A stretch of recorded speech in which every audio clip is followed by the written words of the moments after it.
Konsep syuro atau musyawarah dalam pemberian tugas dan wewenang oleh Rasulullah SAW. Pertama, definisi tugas, wewenang, dan pendelegasian.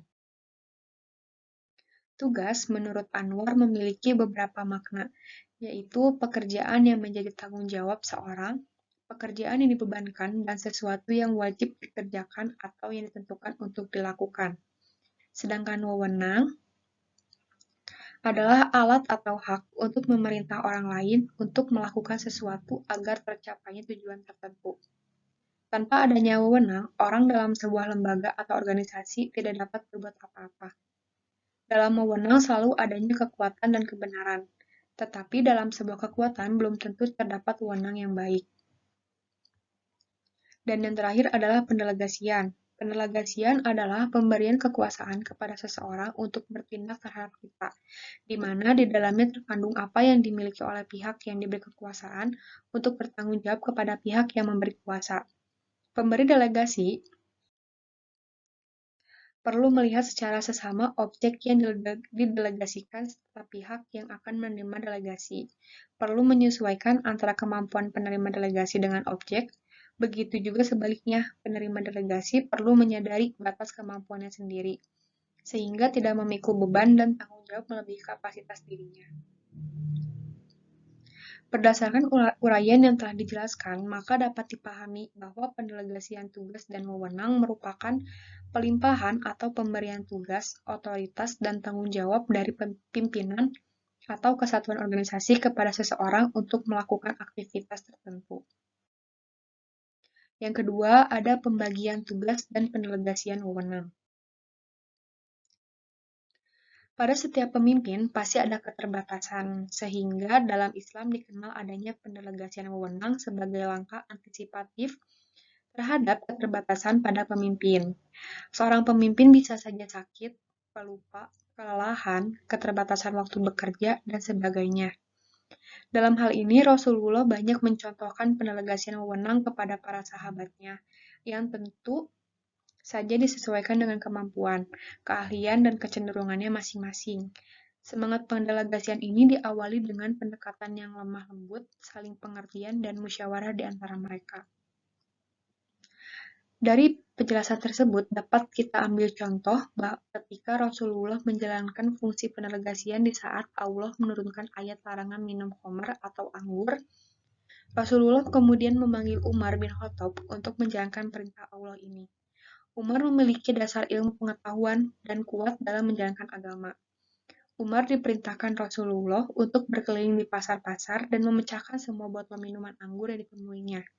Kisah ini hanyalah secuil dari sekian banyak riwayat yang berkaitan dengan pendelegasian wewenang yang diberikan Rasulullah kepada sahabat. Selain dari pembagian tugas, itu mesti dilakukan secara tepat dengan penempatan sumber daya manusia secara profesional dan proporsional. Rasulullah mencontohkannya dalam sebuah riwayat ketika pembangunan masjid pertama di kota Madinah. Diceritakan oleh Talak ibnu Ali al-Yamami al-Hanafi bahwa Rasulullah berkata kepada sahabat yang ikut bekerja membangun masjid. Ia berkata, serahkanlah urusan pengadonan tanah kepada al-Yamami, sebab ia adalah orang yang paling ahli di antara kalian dalam hal membuat adonan tanah. Dalam riwayat lain Al-Yamami dalam Ahmad tahun 2006 menceritakan bahwa aku mengambil pengukur tanah kemudian mulai mencampurnya dan kelihatan Rasulullah sangat tertarik. Pada saat itu juga beliau berkata, biarkanlah Hanafi mengurus tanah karena ia lebih cermat di bidang tanah dibanding kalian. Sementara itu Baihaqi meriwayatkan, tempatkanlah Yamami di bagian pengadunan tanah karena dalam hal itu ia lebih baik daripada kalian. Yang tadi merupakan sebuah contoh Rasulullah dalam memberikan tugas dan mendelegasikan wewenang kepada para sahabatnya sesuai dengan kemampuannya masing-masing. Lalu ada konsep musyawarah. Musyawarah adalah sebuah pendekatan kultural khas Indonesia yang dapat dimasukkan dalam proses eksplorasi dan identifikasi masalah. Menurut Karsidi, musyawarah adalah salah satu sifat dan karakter orang-orang beriman Untuk menghasilkan keputusan musyawarah yang baik, hendaknya dilakukan dengan orang-orang terpilih. Jika musyawarah dengan orang-orang yang tidak jelas identitasnya, yaitu orang-orang yang zalim dan su'ul khuluq, maka produk musyawarah tentu tidak dapat dijadikan rujukan. Part Ali mengemukakan dalam Cina tahun 2006 bahwa Rasulullah membentuk Majelis Syuro yang beranggotakan 14 orang sahabat pilihan, yakni para sahabat yang berpengetahuan luas dan tajam analisanya, memiliki kelebihan intelektual, tingkat keimanan yang tinggi dan rajin berdakwah Islam. Anggota Majelis Syuro ini terdiri dari sahabat Muhajirin dan Ansor. Diharapkan keputusan yang diambil bersifat komprehensif dan mengakomodir kepentingan semua golongan. Sahabat Khulafaur Rasyidin juga menjalankan konsep syuro dengan mencontoh Rasulullah ketika Abu Bakar menjabat sebagai khalifah. Beliau selalu bermusyawarah dengan para ahli ilmu dan fikih. Beliau memanggil sahabat-sahabat Muhajirin dan Ansor, memanggil Umar, Abdurrahman bin Auf, Mu'az bin Jamal, Ubay bin Khalaf, dan Zaid bin Tasabit. Semua sahabat ini memberi fatwa kepada masyarakat tentang kekhalifahan Abu Bakar. Dalam memutuskan persoalan yang besar, Khalifah Umar selalu bermusyawarah dengan para sahabatnya dan berkata, pendapat satu orang seperti jahitan pakaian yang tipis. Pendapat dua orang akan memperkuat jahitan, dan pendapat 3 orang dan lebih tidak akan pernah rusak. Dalam masjid, Khalifah Umar juga sering meminta pendapat jamaah tentang satu persoalan.